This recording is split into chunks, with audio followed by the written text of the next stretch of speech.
क्या कहा? महाराज शिकार पर गए हैं? सूर्य ग्रहण अब तक शुरू हो जाना चाहिए था, उन्हें किसी ने रोका नहीं। मैं क्षमा मांगती हूँ राजमाता, मैं महाराज की सेवा करने के अपने कर्तव्य में असफल रही हूँ। कहते हैं जब राजा अनुचित कार्य करते हैं तब देवता सूर्य ग्रहण के रूप में अपना क्रोध दिखाते हैं। क्या महाराज को सच में नहीं समझ आ रहा कि हालात कितने गंभीर हैं? आज उन्हें हिंसा से दूर रहकर संयम का पालन करना चाहिए। बस करो, एक शब्द और नहीं। अब भी नहीं समझी महाराज वास्तव में कैसे हैं? शायद इसका कारण चौथी शाही सखी है। सुना है कई विद्वान चौथी शाही सखी के विरुद्ध कठोर दंड की मांग कर रहे हैं। विरोध अब भी जारी है। तो तुम कहना चाहती हो कि इसलिए वो शिकार पर गए हैं?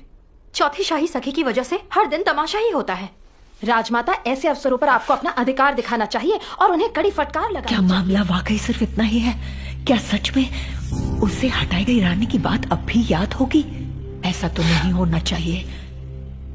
यही तो वो समय था जब सब कुछ बदला जा सकता था। इन्होंने हमारे लिए बहुत कुछ किया है। ये किसी भी हाल में मंजूर नहीं हो सकता।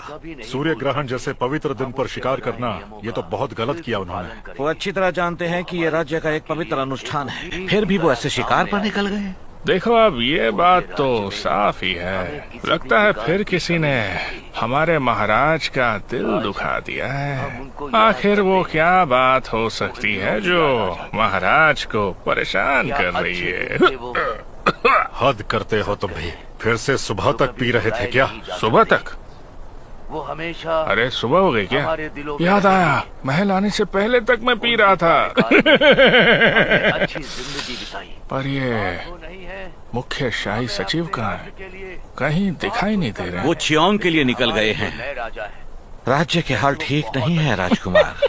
राज्य के हाल तो हमेशा से ऐसे ही थे, जैसे एक नचनिया नाच नाच के थक गई है।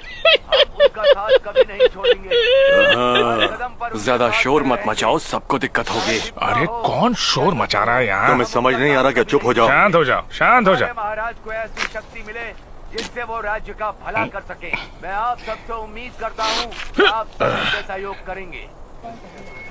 अंधेरा हो गया है पर पक्षी अब भी चहक रहे हैं। वाकई में सूर्य ग्रहण है।